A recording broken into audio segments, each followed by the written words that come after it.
su-aashaan ku weydiinaya waxa weeye sidee u aragtaa Nuur Cadde heshiisiinta uu isku dayay inuu ku sameeyo Soomaalida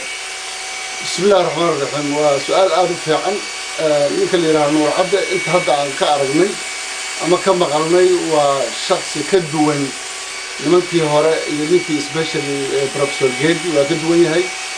lagama maqal hadal maaragtay ummadda si kala fogeeya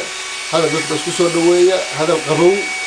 waxaad moodaa inuu waxyaalo badan qaban lahaa haddii maaragtay awoodiisu ay yani u saamaxdo waqti u saamaxo aad baan yani markaan dadka la sheekaystay Soomaali aan fiirshay cid kasta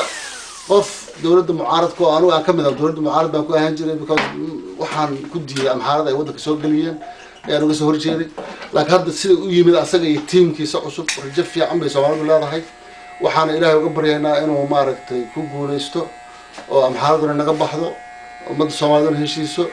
شريعة الإسلام كانوا يحكموا